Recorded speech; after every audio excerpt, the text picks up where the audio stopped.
thank you for coming. This is a chance to learn more about the Community Academy, what we do. And, we're busy. We're busy this summer. And I was just this morning out watering trees out here with kids, and things that we started back in April, so that's the big piece of what we're doing, is trying to engage kids over a really long scale. And for us, it's multi-year. But people would ask, why don't we have all these activities? Don't we have scouts and Boys and Girls Club and, everything under the sun? We do. And that's great. But what we've looked at and found is that there are big needs in our community that went unmet for decades, right? The Wallace Foundation put out a study. 44% of low-income parents and families didn't have a child in a summer program because of cost. That's just because of cost. There's lots of other reasons. Transportation and not knowing what programs were available are also barriers. And so that percentage is high. There are kids, like, who's in summer programs? Who's not? Who's sitting at home? It's mostly low-income families, right? And it's other kids too, for a variety of reasons. But it's a sad deal. And so we need more. We don't need less. We need more. Our summer programs are mostly full here in Ames, and we are not. And so we are definitely seeing that need. Now so this is part of what we base that on. And when we think about what we're doing throughout the year, we do year-round programming as well, right? Families in the highest income bracket spend more than 5 times as much on out-of-school time activities than families in the lowest income bracket. That we recognize that then, yes, we need to get other kinds of kids. Those programs need all kinds of families, all kinds of kids. And some kids are getting those opportunities and some aren't. And we're trying to help change that. Looking at some statistics about at risk, 52% of youth are at risk in the United States. And that's a variety of types of things, right? So that's an issue. We have, people not really understanding nature that well. The last child in the woods, we're looking for kids to have outdoor experiences that their parents used to have that they're not having these days. What about locally? What about actual data from Ames? Okay, so we look at a survey called the Panorama Survey, and it asks every year, multiple times a year, asks our local kids the same questions. And this is updated for just this year in the spring. How much do you feel like you belong in this class? And you may say, oh my gosh, great, 77%. But then you look at the color, like, there's 23% of kids that they don't feel like they belong in their class. That's 3rd grade. It keeps dropping through 5th, where 31% of kids do not feel like they belong in their class. And when you carry it out to something like middle school and high school, right, you can see the numbers dip way below 50% here. So this is, the majority of kids are feeling like they don't belong at school. That's a problem. I teach the high school, right? I've taught there for almost 20 years now. And this has never changed. This has never changed. And it's why we've done some things differently here. How connected do you feel to the teacher in your class? And you can see 3rd, 4th, and 5th, there's 44% of kids that are not feeling connected to their teacher, even by 5th grade. And it plummets in high school, right? How connected do you feel to the adults at your school? This is the percentage with a favorable response to this question, right? By 10th grade, only 25% of kids feel like, yes, I'm connected positively to the adults at my school. Woo!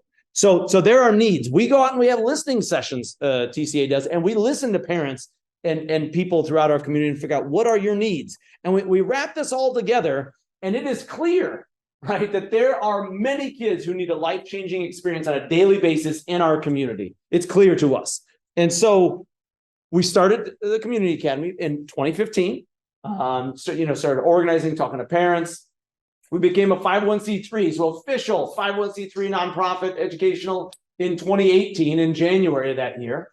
Had our first round of programming, and we've had programming ever since. So it's our 6th year of programming this year. We've been at Research Park since 2021, and we've been in Building 3 since September of last year. And so we've kind of found a place. And our big three things that we are trying to help all youth with are more nature, more authentic experiences, and more community engagement and connection. That is our mission. So we engage PK, so preschool through 12th grade youth in authentic educational projects that are hands-on, nature-based, and involve community partnerships in which students collaborate with peers, teachers, and professionals to enact positive change in their community. Right? That's what we want. And we're not talking for an hour a week or a day. We're talking, we want a kid to be engaged with mentors and connected to the community over projects that are a period of years that take that long. We're not talking about a project is something we do in an hour. That's not a project. That's an activity. So we're looking for something a little bit different. Just give you a sense of what we've done in the past.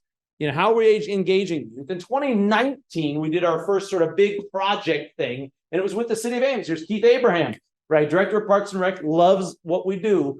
We were at the Brookside Park Audubon Trail project doing that year, and we collaborated with the Outdoor Alliance of Story County, Friends of Brookside Park, the city of Ames, Food at First, a bunch of ISU professors and other professional people in Ames, Iowa Young Birders Association.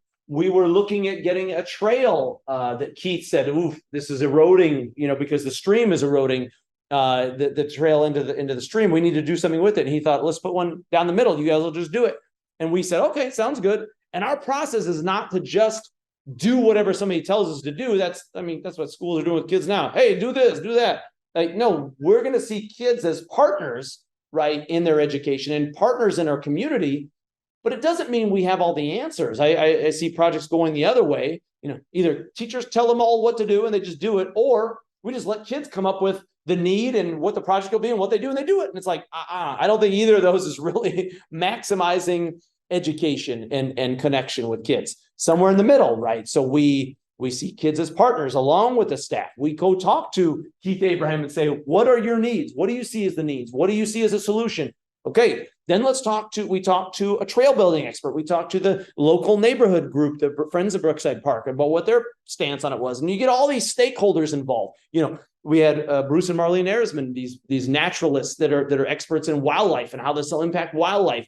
And oh my gosh, the trail is going to impact this negatively and this negatively and this negatively. If it's here, but if it's here, it won't. You know? And we found out all these things about, you know, what would be unintended consequences. And the kids kept iterating their plans. And Keith would come back and actually give them feedback on their plans.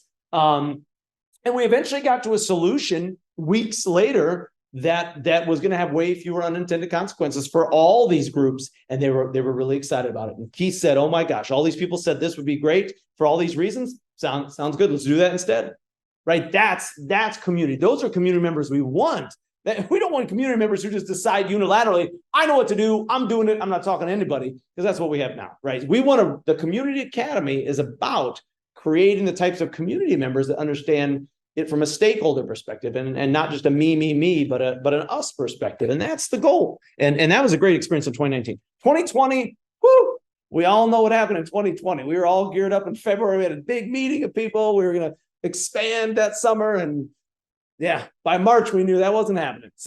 But we did do some social distancing things here. We had and there's some issues at some bioretention cells. The city had just implemented to do some stormwater stuff, and you know, there were some issues. And I connect and have connected with the city on projects for years through my job, and we got a group of young people involved with Liz Calhoun and Tracy Peterson at the city of Ames, and some neighbors and a variety of people to figure out what are their issues, what's going on. And it was, you know, well, some people at the city have to come down and mow all the plants down because there's a street right there where people have to see onto the tree and they can't see because the plants are too tall. And these neighbors don't like it because there's nothing there. It's mostly mulch and some grasses, and you can see they've landscaped their place very nicely. And so in the city, the Public Works was like, we don't like how very few plants have grown here. The landscape architect who designed this and with the plantings, they designed the same space in multiples of these, whether it was in full shade or sun.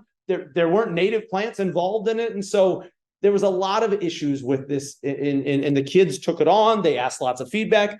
over Zoom, right? I was, engaging these kids in things, learning about native plants, learning about what we could do for each of these different scenarios of affecting different stakeholders. And we ended up, I organized them and taught them how to plant online on Zoom. And then I would prepare a tray of plants that had to be super labeled about which area it could go in because of how tall it was and a variety of things they had to consider in a planting map. And they went out with their families and planted. This is in the middle of COVID. They were with their family doing something meaningful for our community, right? And we socially distanced. I never saw them. That was the first time I'd ever planted native plants without being there. Now, it was a lot. And we go back. We don't, again, for projects for us, it isn't, oh, we did it. See you later. Bye. That's what most projects are. No, this is years. We need to manage it for years. We're going out there this week back to that same site, and we're going to manage it more, right? And it's because it needs to be managed for at least 3 or 4 years heavily so that it can be successful. And that just doesn't happen. That doesn't happen. Oh, that's too boring. We don't want to go back there. Well, then that's not as meaningful, right? And the kids understand that this is something that they did that they want to be meaningful. So there we are again. That was years ago, but we're going to go back out. 2021, we did some more collaborating with our Arboretum, the Octagon, looking at what are their needs, what are our community's needs for their perspective, and how do we engage in meaningful things there. And so we did some things with the derecho at the Arboretum and tried to understand what had happened there and the impacts of that. We got some families out camping for the first time ever. We do some of these things where we get families out to do some outdoor experiences together and build that connection.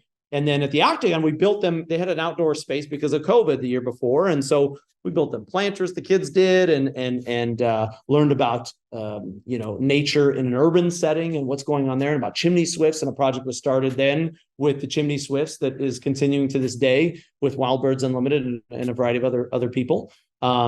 So these are, let's connect with community partners that are doing things and have needs, and let's help them. And let's build connections between kids and these professionals and kids and each other and kids and their mentors in the process. So we came out to Research Park in 2021. It's a beautiful location. It's right by Telk, right here. You can see out these windows. Telk was started in 2019, and we love being a part of it now. We have a variety of things that we do. So now we're engaged year round with kids, not just summer. So last year in 2022, we switched to year round programming, where we get kids after school and on the weekends, we get them engaged in the community. So once a week, these groups will meet. This is the Nature in Place group. They grew native plants. They grew at an ISU greenhouse. We worked with the city of Ames first to figure out where are our needs in the community for native plants? Where do you need them at to help wildlife and help, stormwater runoff and cleaning things up and all kinds of things. And Liz Calhoun came in and listed out several sites. There's a Baker subdivision where they have a low-income affordable housing they're building, the city is, and they have a retention pond that needs help. And so we grew some natives for that.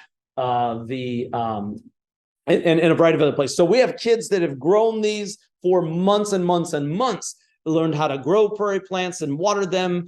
And eventually we planted a bunch at City Hall. We planted a bunch over by the South Duff area. Here's the Baker subdivision. And then the South Duff area by Red Lobster, and that, where they cleared all the trees and reconstructed the stream. A lot of people were unhappy when the trees were all cut down, right? This is habitat. Well, sort of. It's kind of like one step back, 2 steps forward. I don't think the city necessarily, I think their time scale of communicating to the public was over a long period of time. And sometimes people aren't as engaged in that, so they didn't know. So this was really helpful for us to get out there, plant thousands and thousands of native plants out into that area, right, to help it become much better habitat than it was before, and much better for flooding and all kinds of other reasons we do things, right? So it's helpful for kids to understand that and be part of that in our community. They'll drive by there 10 years from now and say, I helped do that, right? That's what kids need.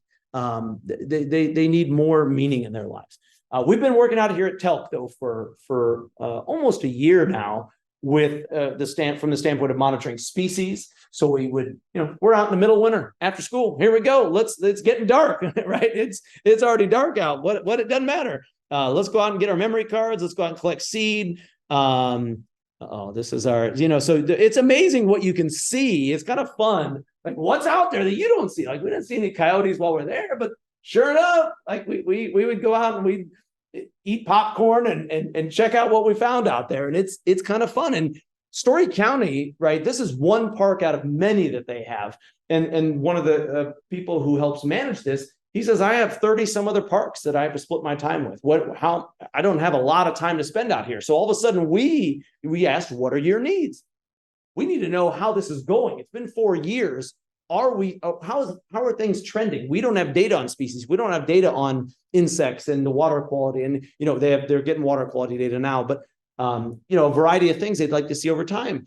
And that's something the kids can contribute to, right? And so that's our goal, is to serve real needs in the community over the long term. It's not a short-term thing, it's long-term. And that's what we want for our youth. So here we are. We planted some trees with them last year in the direct show, and knocked down a bunch of trees in the Savannah area out here. And so Brandon Clough wrote a grant with us, and we planted them back in April, all these native species in the Savannah area, not the prairie area, but the Savannah area. And we've had kids watering them all summer. You know what? They're going to survive really well. We were just watering this morning. I saw sweat on me from watering them, but those kids, they're working hard out there to make our community good and better. And that's what it's about. Here we are doing some water quality sampling out there. It is closed now. There are signs up that say, hey, sorry, the levels of bacteria are too high to swim in there now, but they weren't then. But this, again, another lesson for kids. Hey, how did this get like this? And it's because they get out there and they're there. We have a farm to table project group that's we were collaborating with Root to Rise and trying to grow some food, and we've been trying to cook some food. So those are all components of what we do. Overall, what we're trying to create is long-term, extracurricular programming. There's a lot of it happening after school on the weekends throughout the school year, and then in the summer, right? We have 9 weeks of summer programming this year. And it really, the overarching umbrella is long-term community partner project-based programming. And so those ongoing community project-based sessions are happening. We have experience sessions and skill building sessions too, because we think that kids need experiences and need more skills. And if they have a lot of those, they can engage in community projects in a lot better way. So we've had skill building sessions that were around things like computers and coding, intro to computers and coding. And we had a big turnout for some of those things. And now some of those kids are in our summer programming and they're doing some art project and they're like, we need to get one of these. We can't find one. Let's 3D print one. Right. And so it's like, once those skills develop, then all of a sudden they can create, then it all connects and all matches together. So again, the whole reason that the Community Academy exists is to make sure all kids have access to our community. All kids are connected to our community, over years and each other. We are traditionally not engaging a giant group, which is families that have lower incomes. This summer we've had this has been our tuition rate scale here. This is our sliding scale, we call it, right? And people with the highest income and the lowest income pay a drastically different amount for programming.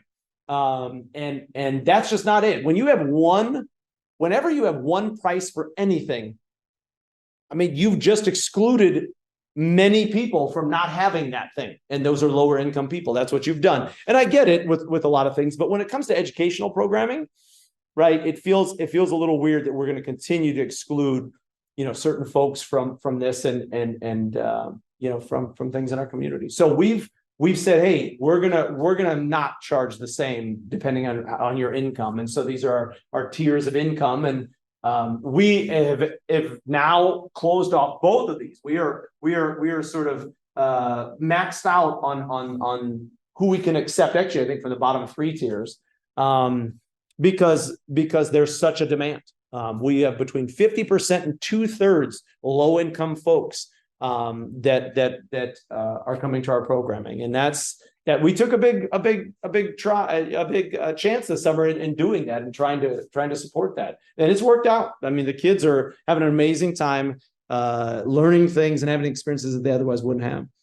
And it says here we've served 120 students from 82 families this summer. So that's been a big thing. This sliding scale only happens, right, if we have support from partners and people who are willing to support these kinds of things. And I do think it's a unique opportunity, right? One donation supports community projects, right? You want to support your community? Great. You want to support the development of our school teachers, right? They're learning things about project-based learning and our staff that are with kids about project-based learning and community connections and how to structure things in a meaningful, authentic way for kids in a way that no other PD is doing. If you want to support local school teachers, sounds good. You want to support the environment? That's what our projects are focused on, right? Is the environment and actually doing things in the environment long term. And then life changes and experiences for youth. You know, donating, I always hear people say, I want something that's a long-term impact. Even if you gave one time to a kid, that could be a long-term impact, right? That's huge. It's youth. It's a person, right? So that is big time long-term impact. So and you know, we need something slightly different, and that's what the community academy has fulfilled the role. Sometimes young people need a different path in order to reach their full potential. Will you help make it possible? So this is the community academy. What questions do you have on anything? What questions do you have? So, a couple of questions. Yeah. At the beginning, the Wallace Foundation, those statistics you quoted, are those nationwide, Iowa, Ames? Nationwide. Okay. Nationwide. Yeah. What's your guess? Is that Ames pretty typical? Are we? I think. I don't know how to say it worse, but are we? Do you think it's even in more pronounced problem in Ames, or less pronounced than sensibility? You know, I get a sense that Ames is kind of more almost split. Yeah, it's like. mobile. Yeah, it's like there's a lot of the high income and a lot of the low income. And I feel like that's kind of what we're seeing, at least from our. Kind of what America's doing, but I think Ames is there. Yeah. I think just because the nature of our town, it's a college town. It's you know, I feel that. And we have, so in our summer program this summer, I mentioned we have, you know, refugees that literally just came to Ames. You know, so they had no options for anything and they found out about us and they're like, please. And you know, they need to go, you know, get their kids engaged in something. And so we have several refugee families this summer. We have people that are new to the foster system. And we have some of those folks involved in summer. And that's, you know, just moved to their foster home and then got into the community academy. And today I think was his last day. Right. And it's like, you know, and so he's not going to be back the rest of the summer. But the point was that he spent weeks and his guardian today said, I've just been so impressed that I'm able to bring him here and people who care about him are doing all these amazing things with him. And that was available to them at a reduced price because of that. So yeah, it's definitely, there are needs there.